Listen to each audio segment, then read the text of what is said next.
Welcome to SportsBeat KC, the Kansas City Star's daily sports podcast. It's Friday, November 12th. I'm Blair Kirchhoff.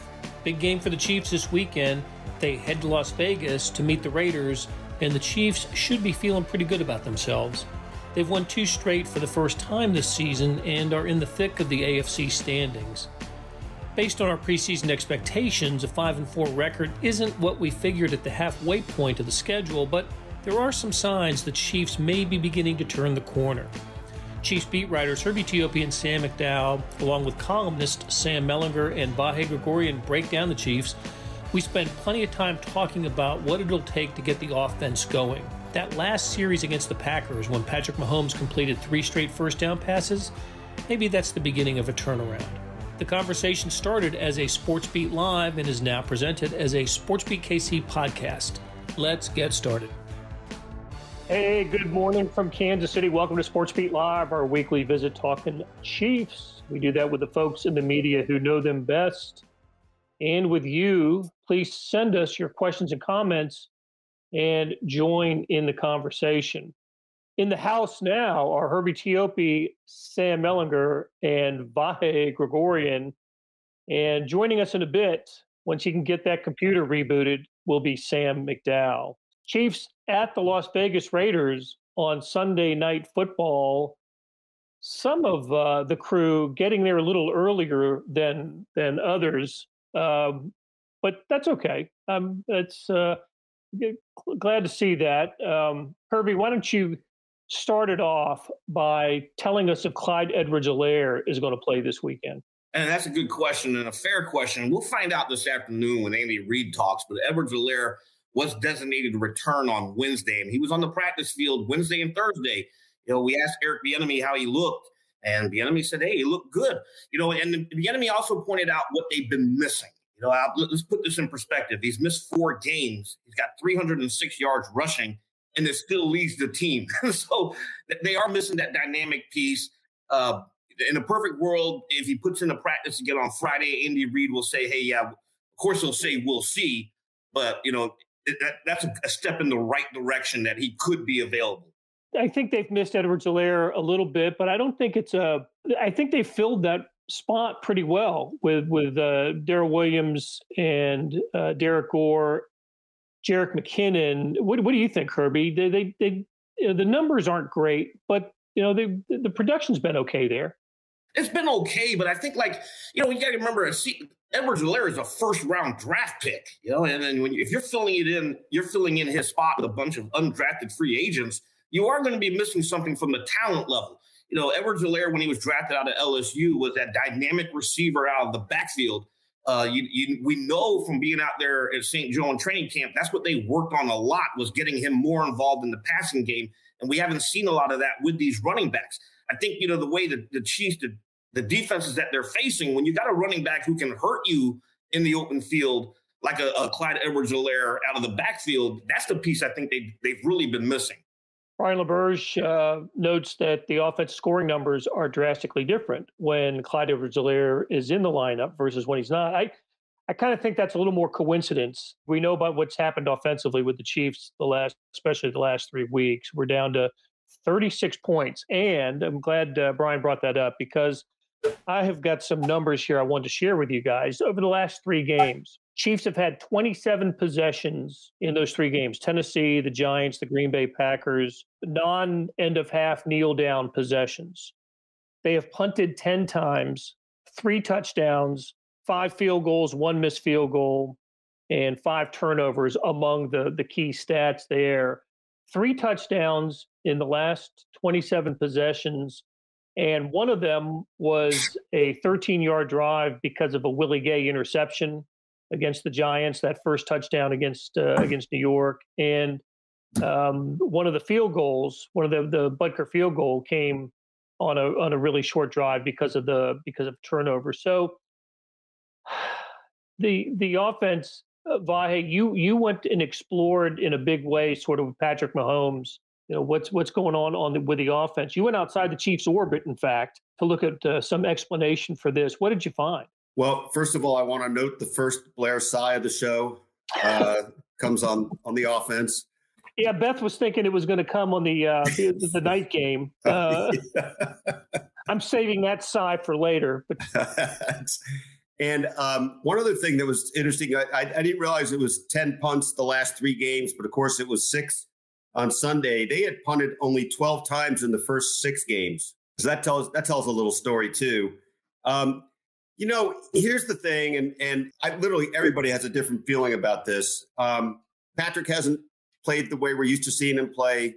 He's had some bad plays, but I think also in talking to some people who've known him, but also to a sports psychologist, it is probably useful to us to remember that if you're 3rd in the league in passing yards and 3rd in the league in touchdown passes, you're okay.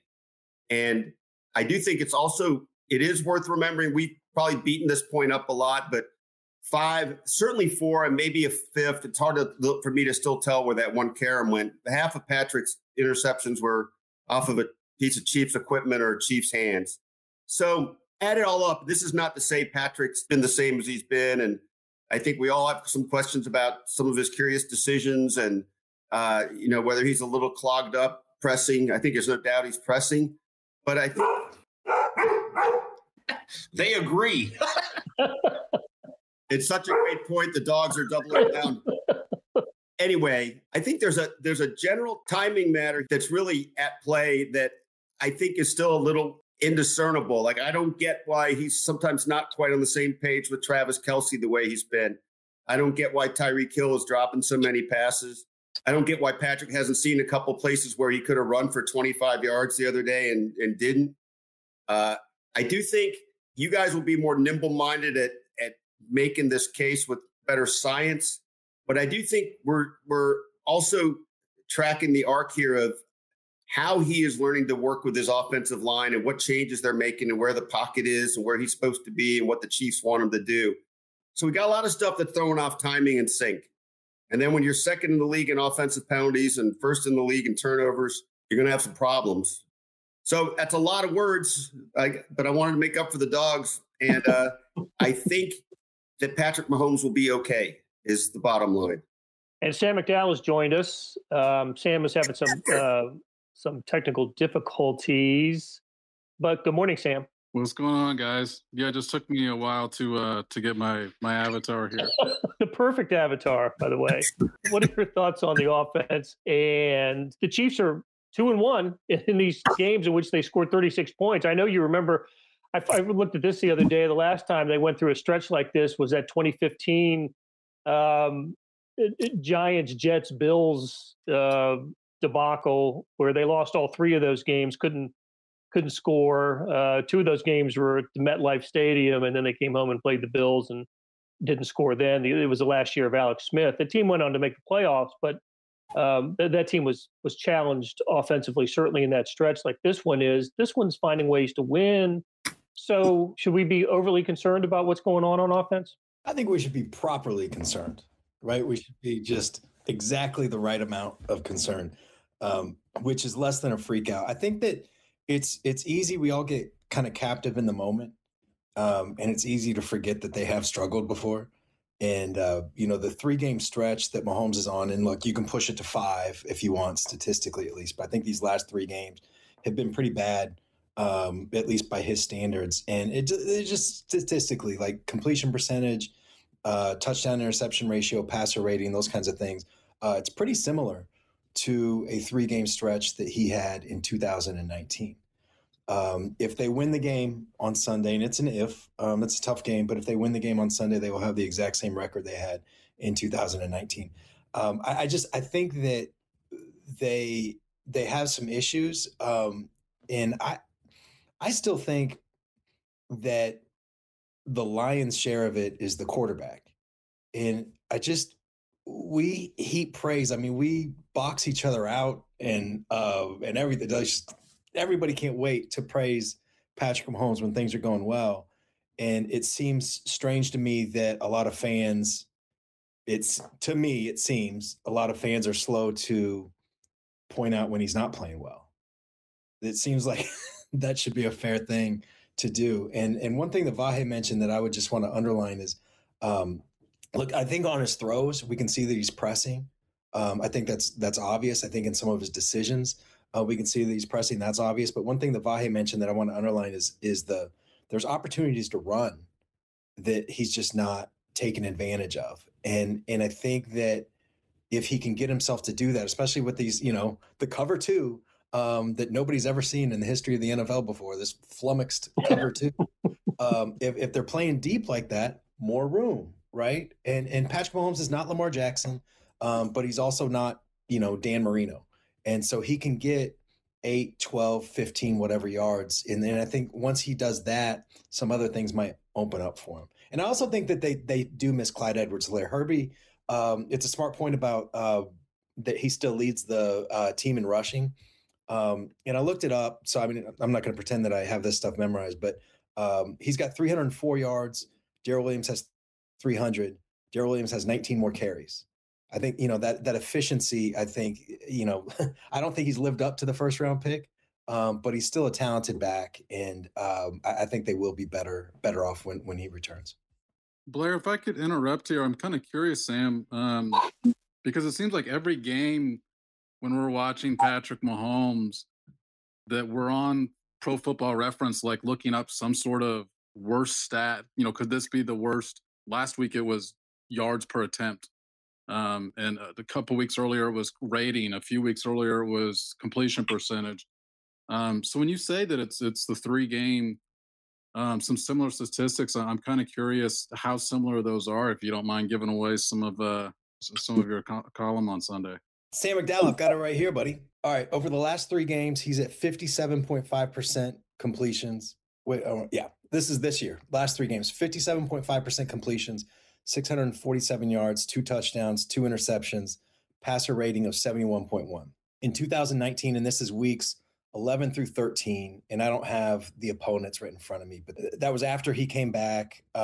New England, maybe. I don't know. Anyway, weeks 11 through 13, 59.7%, 640 yards, 3 touchdowns, 2 interceptions, 79.6%. Or 79.6 rating. Wow. So it's really, almost identical. 1 more touchdown in the stretch in 2019. Hey, one other thing, just, I don't know if these numbers are interesting to you guys or not, but he's thrown for only 130 yards less than he had at this time last year, which that surprised me. And the interceptions are a pretty dramatic part of his line here, but the 20 touchdown passes is also as many as he had 2 years ago at this time. Actually, with 1 more start, I was including the Denver game that so 10 starts. But just some of those numbers, I think, just bear mention because it gives you a little framing on some aspects. And obviously, we see the deficiencies and other things, but to some degree, the productivity isn't that much different. Well, I'll add that Tyreek Hill's yards per reception is down about 3 yards under his career average. He's at 11 point something, and he's at close to 15 as a career average. And again, the Chiefs have won 2 of these 3 games thanks to a couple of things. The defense has improved, has played better. The quality of the quarterback the Chiefs have faced is less. In fact, as I was scribbling notes this morning, let me share this with you. So the quarterbacks the Chiefs have beaten this year: Baker Mayfield, Jalen Hurts, Tyler Heineke, Daniel Jones, Jordan Love. Quarterbacks that have beaten the Chiefs: Justin Herbert, Josh Allen, Lamar Jackson, Ryan Tannehill.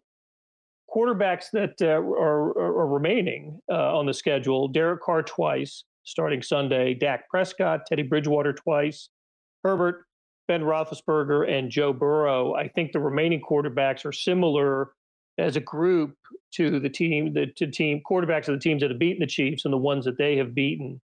So I do think Patrick Mahomes likes the challenge of facing another. The week of the Bills game, it was Mahomes against Allen, and certainly we were all looking forward to Mahomes, Aaron Rodgers last week, which didn't happen. So listen, it's 27 possessions and 3 touchdowns, and one of them was a gift touchdown. That's that's what's in front of us here. And is there any reason to believe that that's going to change when they go to the Raiders? Is there anything about the Raiders defense, Herbie, that should present the Chiefs some opportunity on offense? They're pretty stout against the pass, and that's going to be a concern there because they're ranked. They entered this weekend ranked 6th.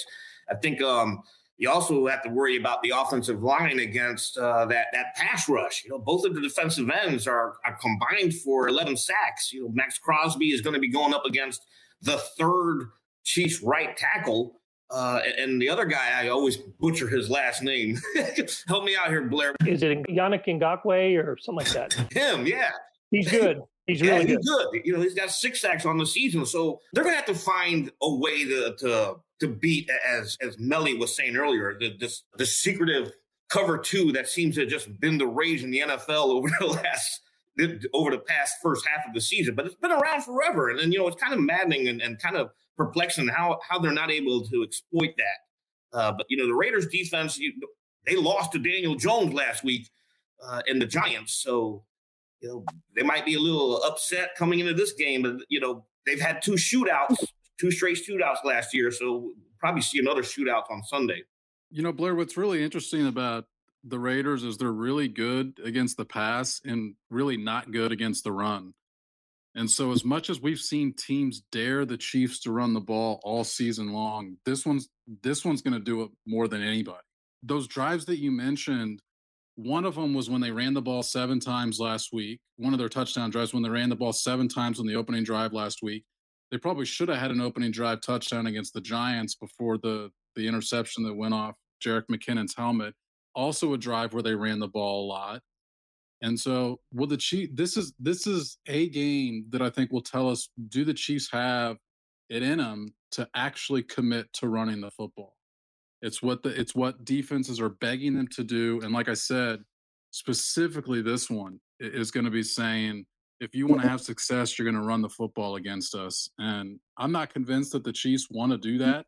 Well, I'm very convinced they don't want to do that. I'm not convinced they're even willing to do it. So I think that's going to be a really interesting subplot Sunday.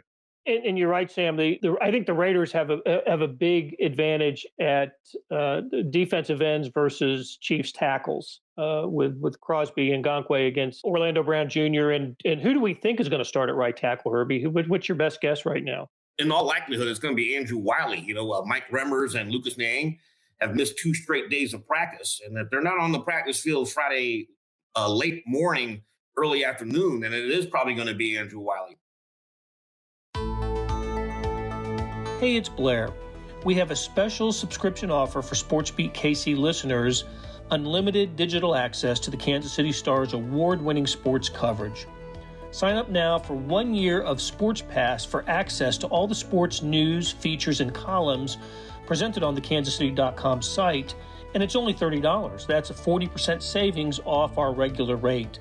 Your subscription will automatically renew after the initial term at $50 unless you tell us to cancel. Your subscription helps support the sports coverage of kansascity.com and the Kansas City Star, and that support has never been more important.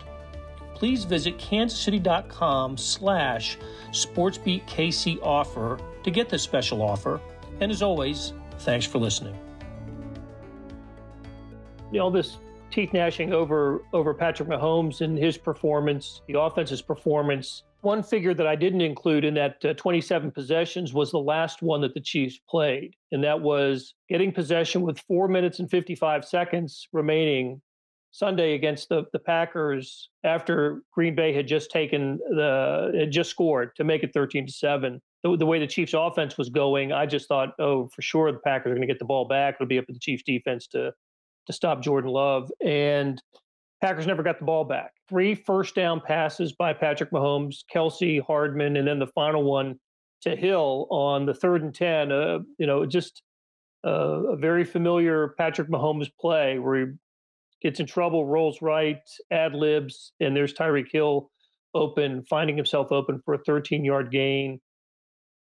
I know we wrote about it after the game. Melly, I think you did base your column on it, but was there enough in that 1 5-minute possession to lead you to think that look, Packers have a good defense. They were all in on stopping the Chiefs right there. Chiefs had their best possession of the last 3 weeks, and they didn't, and it didn't involve a score. You know what's weird about this is my brain works in weird ways. I understand that, but just follow me if you will.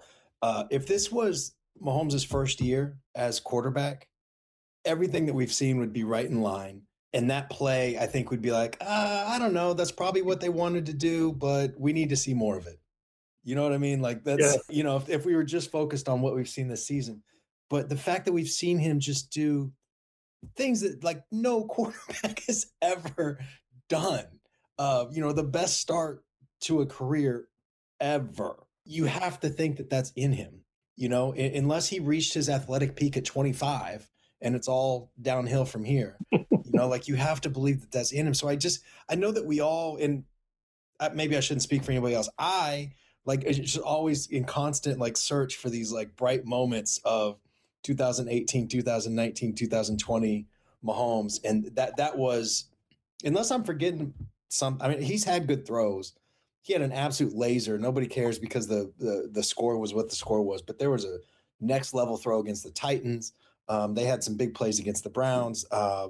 They've done some stuff, but that to me, context, game situation, the call, Andy Reid and Eric Bieniemy choosing that call in that moment when I think they could have run the ball and Jordan Love's not going 90 yards in 65 seconds or whatever it was for a touchdown. I don't think, but to make that call in that situation, I think that was the most 2019 Chiefs thing that I think that we've seen so far. So it can be, and this is a hell of a time for it to have to come out again. A good opponent on the road, the NFL's biggest stage. Sunday Night Football. Sorry, I know I'm rambling, but I also think that Mahomes is like a momentum guy, and I think that once he gets rolling, he gets really rolling. You know what I mean? I think right now it's going against him. I just wonder if that could be a turning point. To go back the other way. Sunday Night Football. Well, it's almost like the last 3 weeks. If it improves for Mahomes and the offense, we can call the last 3 weeks an optical illusion. Right. And also, Blair, I guess I'm rubbing it in. You'll be here Sunday. Is that right? We'll be here. We'll be here around midnight on Sunday, as I hope Paul and Travis and Andrew and Brian and everybody who's joined us today, and Alan, Rob, I hope they're all here at midnight on Sunday. It is a little bit of a reprieve, because that's like a 5 o'clock kick, West Coast time. So it's not, it's a little bit more doable. But again, I'm sorry. I feel like that's probably rubbing it in for you. Well, your body clocks will say it's midnight. That is true. Right? Especially after a flight. And God knows where McDowell and Herbie's body clocks are going to be at that time anyway. Herbie, you came up with some grades this week, came up with a report card. I do that after every game, but you're the, I may be the professor, but you're the head of the department. So what was the range of grades? Who got the high, who got the low? I gave Hill and Kelsey, to me, they're up at the top. And then you also Tyrann Mathieu. I gave a couple of incompletes, especially on the defensive line with Frank Clark and Chris Jones, because of all the missed time. Combined, those guys missed 5 games. But, they're healthy now, or relatively healthy. They're starting to help this defense turn it around, and that's going to set up for down the road, But as of right now, at the midpoint, I can't give them a solid grade because of all the missed time.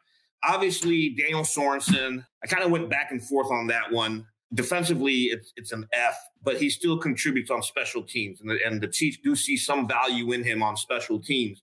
And he does come into the game with certain personnel packages. So he got the lowest grade of them all, a D-, which I'm sure a lot of people on social media will disagree with based on a lot of the comments whenever there's a big play that he's giving up. He's in the midst of a career worst year. There's no doubt about that. But I gave him a D- simply because he is one of the contributors on special teams. The big one, Mahomes, he's a C to me as of right now. I can't give him anything above a C. How about the coaching staff? C+, based on expectations. You got to remember, at this point last year, the Chiefs were 8-1. A lot of pundits, a lot of NFL analysts, even including us, we looked at this team as a juggernaut, and a 5-4 start to the season. To me, that's a team that's underachieving. And that's on the coaching staff. You know, when a team is underachieving, that's on the coaching staff. That's on leadership. That's on rallying the troops, so to speak. And it's just not happening when you have a team that's 5-4. You mentioned the quarterbacks they've beaten. If you want to be the best, you got to beat the best. And they haven't beaten Josh Allen, Ryan Tannehill, Lamar Jackson, and who's the other quarterback that they lost to? Justin Herbert. Yeah, Justin Herbert. If you want to be the best, you got to beat the best. It just hasn't happened.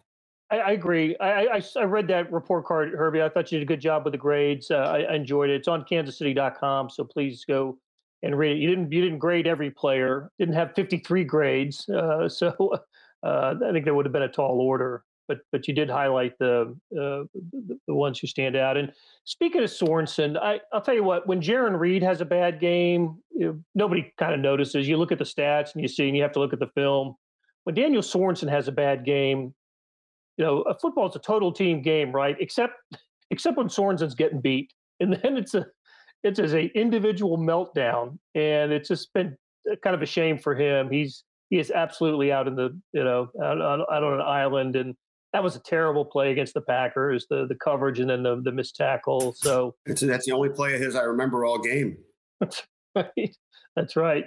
But again, as we were talking about with Clyde Edwards-Helaire and the running game, I think there is a correlation between his snaps being reduced and the improved play of the defense. Is that too simple a connection? But defense has played really well again. Consider who's a quarterback, but the defense has put up some good numbers the last few weeks. There's a chart going around the internet, and it's one of these line graph things side by side, and one is Sorensen snaps, and the other is points per game against the Chiefs. It's a freaking mirror. It really it looks like the same chart. And look, like there's some of that is coincidental, right? Like, I mean, there's just one person doesn't make that much of a difference. But everybody know what Sorensen's the passer rating against him is? It's perfect. It's 158.3, which literally it's perfect. Yeah, you cannot have 158.4. There's some stuff, man. There is some stuff. But I will say this, at least according to Pro Football Focus, he's only had 8 snaps as a free safety in the last 4 games, I think. So, they're getting there. And I think in those 8 snaps, he's probably at 158.3 passer rating again. But still, it's only 8 snaps in 4 games. And Blair, you bring up a good point. I think it was you that mentioned that it's kind of hard not to notice. I mean, most of these plays are coming down the field. He's allowing 17 plus yards per completion. So, he's on the bad end of a lot of explosive plays. He's allowed 4 touchdowns, 11 missed tackles through the first half of the season. And it's the highest missed tackle rate that he has right now. I think he's missing 1 out of every 5 tackles. And that's just a brutal career year for him. 17 yards per completion or whatever, that number you just said, Herbie. And it's like an 82% completion percentage. Usually you got to choose one or the other. I just want to know what it would take for Herbie to give out an F. If he didn't contribute on special teams, it was a D-. That's if he wasn't doing anything else, but they do use him on special teams. Not as much as they have in years past, but he is still counted on there. So he's still contributing there. And we haven't seen any of those 17-yard games on special teams against them. Well, I won't speak for Herbie, but thank goodness for D-minuses, non-failing grades. It's actually we're actually at the midway point of the season. I know the Chiefs have played 9, stand 5-4. By the way, there are 9 teams in the AFC that are either 5-3 or 5-4 after last night's Baltimore loss to the Miami Dolphins. How crazy was that? So in terms of games played, Chiefs just over the midway point, but because the bye week comes in the second half of the season for the Chiefs, 9 weeks remaining for them. Yes, they were 6-4 just in 2019 and caught fire. And Melly, if I didn't realize that week 11 through 13 stat in 2019, that's when the Chiefs were winning, right? It was part of their 10 in a row to end the season with a Super Bowl victory when Mahomes was having that bad, at least statistically, a down stretch. I want to say there was a Broncos game involved in there too. Yeah, I think it was, here it is, Chargers, games 11 through 13, not weeks. It was Chargers, Raiders, Patriots, those 3 games. 180 yards, 163 yards, 271. So those were the 3 games we're talking about. But yeah, they won all 3. They won all 3. That Raiders game, they scored 40 points. You guys remember that? That's one where they scored like, I think 28 in the second quarter. It was like they were bad for 3 quarters, and then just for 1 quarter, they were, the best team that's ever played football. That was all DeMarcus. Wasn't that his big game? The DeMarcus Robinson game. Yes, the single DeMarcus Robinson game. Before we let poor Dan Sorensen off the hook, how bad is Armani Watts? Shouldn't he be getting snaps? I mean, I don't know what we see there, or what Spagnuolo and the defense sees there, but he is actually behind Sorensen on the depth charts. Maybe we'll see him on the field some more. All right, hey, look, I never asked you guys about kind of game predictions, because if the Chiefs are favored by a bunch, or which has been typically the case the last few years, there's no reason to go down that road. But slight favorite, I think it's Sam. Is it McDowell 2.5? That's correct. 2.5 points. Chiefs are favored on the road against the best quarterback they will have seen the last month. Does anybody think the Chiefs lose this game? Hearing silence, I say it's unanimous that we think the Chiefs are going to win. I picked the Chiefs to win by a field goal.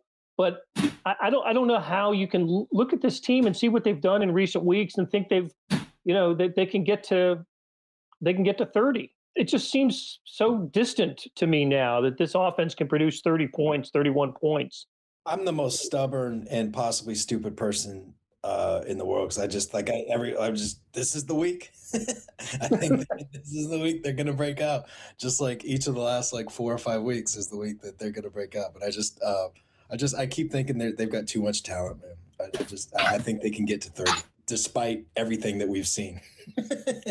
I don't know. I agree with what I heard earlier about the need to run. I think that'll shorten the game a little bit. Maybe it'll limit possessions. We might only see a 7 or 8 possession game instead of 9, 10, or 11 possessions, which increases the chance of scoring. So I don't know.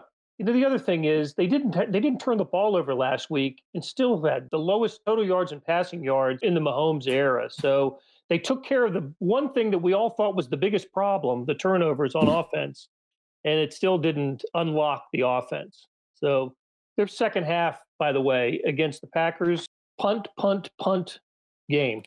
So anyway, that's where we are.